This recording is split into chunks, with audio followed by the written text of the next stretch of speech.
Estimados estudiantes, comenzamos esta unidad 3 hablando de unas herramientas esenciales y necesarias para las habilidades que debe tener todo psicólogo que desea en un momento dado actuar con la etnopsicología. En ese orden de ideas, me parece importante que revisemos que la etnopsicología de hoy es una aproximación interdisciplinaria que complementa aspectos teóricos y metodológicos con el fin de lograr una mayor comprensión de la relación que guarda la historia personal de cada uno con la colectiva. Y podríamos hablar de muchos ejemplos de etnopsicología, pero digamos que de los más claros estarían los grupos indígenas, con las configuraciones y representaciones perceptuales y cognitivas y afectivas que estos grupos, por supuesto, tienen. En ese sentido, conocer en un grupo social su sistema de creencias a través del estudio de su cosmovisión, de su ámbito familiar, social y laboral, va a implicarle al psicólogo de alguna manera unas herramientas fundamentales y digamos que una especificidad en la forma de actuar como psicólogo. Asimismo, reconocer los conocimientos y habilidades útiles que tienen esos sujetos en su vida cotidiana, en su vida diaria, la posibilidad de recuperar esos atributos culturales, eso que de alguna manera puede ser que ya hayan perdido y que solo lo tengan algunos y que es necesario recuperarlos, y no buscar solamente fortalecerlos, sino promoverlos al interior de ese grupo étnico. Finalmente creo que lo más importante en la importancia de considerar habilidades etnopsicológicas es buscar que los medios permitan los procesos de socialización y de apropiación transcultural. Vamos entonces a mirar esto, bueno, esto cómo funciona, esto qué, con un ejemplo. Este ejemplo lo saco de un documento de etnopsicología en la cosmovisión de los adultos indígenas del psicólogo Javier Barrera Soriano, que adelantó sus estudios doctorales en etnopsicología en México. Recuerden que México, en todo lo que han leído hasta ahorita, se han dado cuenta que tiene un desarrollo mucho más amplio en lo que es la etnopsicología en Latinoamérica y por supuesto en México. Este ejemplo hace parte de la etnopsicología del mexicano, que es lo que buscamos construir con este curso en Colombia, y es la etnopsicología del colombiano.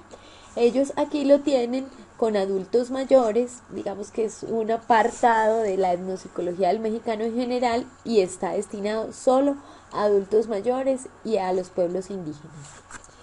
Dice que en noviembre del 90 se inició el estudio de los adultos con el propósito de actualizar la psicología del mexicano, ya que se partió del supuesto de que lo que se había realizado sobre la etnología del mexicano estaba en los años 50 y los años 70, y pues que a la luz de los años 90 finales y del 2000 pues ya había cambiado mucho.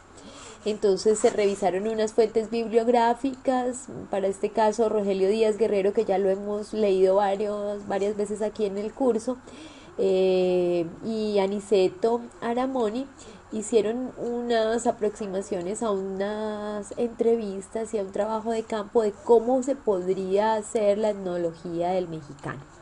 La construcción de esa entrevista y de esa observación, se codificaron 24 categorías de análisis, donde estaban esquematizados todos los sistemas de creencias de los adultos mayores, y ese mismo año llevaron un trabajo de campo en una comunidad que se llama el Atzingo, que permitía entonces corroborar todas esas técnicas etnográficas y sociométricas que ellos habían utilizado con el fin de mirar el estudio de la personalidad del adulto y contribuir a la comprensión entonces de su idiosincrasia. Utilizaron, como les digo, técnicas etnográficas y sociométricas, y la población finalmente, después de haber revisado mucho, fueron 9 personas. Esas 9 personas salieron porque eran los líderes de la comunidad.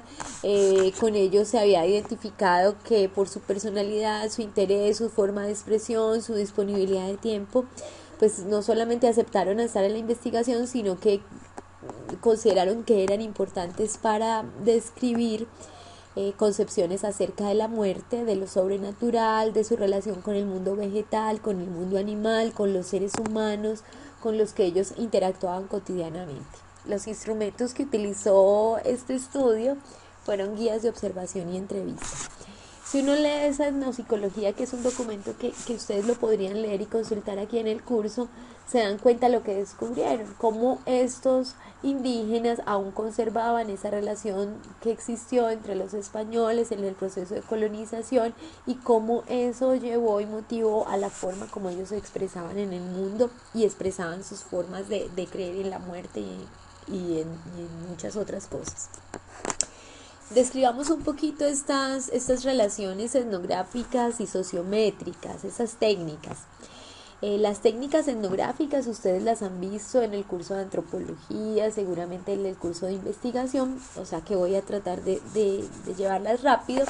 Se entiende como herramientas de investigación que buscan, mediante un énfasis en la descripción, comprender aspectos de la vida social de manera situada, incorporando la perspectiva de la gente.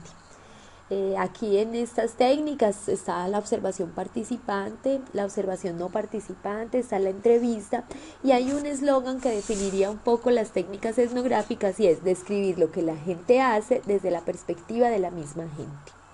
Frente a las técnicas sociométricas, el término de evaluación sociométrica se refiere a las diversas técnicas de evaluación caracterizadas por una recolección sistemática de información sobre los individuos y los compañeros.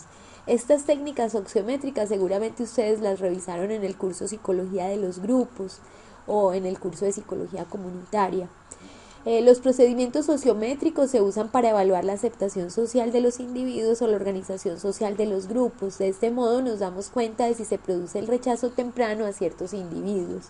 ¿Cómo se usan estas técnicas? De diferente índole. Hay una muy sencilla, es un grupo grande, se les coloca una premisa y ellos deben de escoger entre todos los que hay en el grupo al que aceptan más y al que a menos aceptan. Eso, por ejemplo, en el caso de los niños, uno lo trabaja te vamos a invitar a una fiesta, ¿a quién llevarías a la fiesta? ¿A Julanito? Bueno, resulta que cada uno tiene un número, un código, por eso se habla de que este procedimiento, el de nominaciones, es el uso más antiguo y más usado. Entonces simplemente yo escojo si llevo al 1 o al 10 o al 20 y ahí voy haciendo planillas de cuáles son los más aceptados y cuáles son los más rechazados.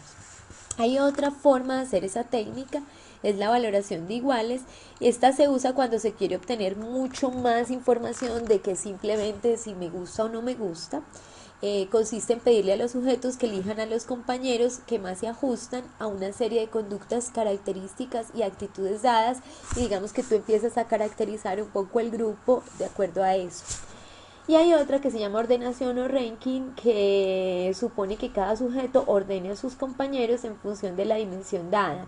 Estas medidas son útiles para detectar algunas cosas de alta o baja dimensión. Esto generalmente se usa en los colegios, pero las técnicas sociométricas se pueden adecuar para cualquier grupo social para determinar, por ejemplo, el caso de las características, cuáles son las que más priman en una comunidad y cuáles son las que no. Podríamos entrar a resumir esto. Las habilidades etnopsicológicas podrían centrarse en tres. Una, la capacidad de describir, ya hablamos de ese, el uso de unas técnicas, evitación por supuesto de los juicios de valor, digamos que es como en esa capacidad que tendría o esa habilidad que tendría el etnopsicólogo de investigar socialmente.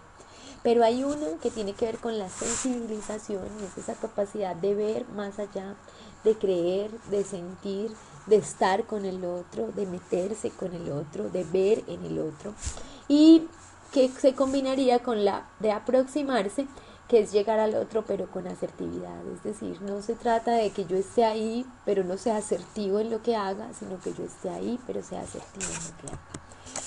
Concluyamos entonces. Voy a concluir con preguntas para ustedes. Piensen qué otras habilidades considerarían debería tener un etnopsicólogo. Pensemos en la comunicación, será fundamental para comprender entonces una comunidad o un grupo social. ¿En qué tan abierto está usted a las experiencias de una comunidad? ¿Conoce usted su idiosincrasia, sus raíces, su folclore? ¿Qué conoce usted de usted mismo? y qué tanto conozco de esas técnicas etnográficas o geométricas. Entonces, esta es un poco la conclusión, este es nuestro abrebocas para la tercera unidad. Un abrazo para todos.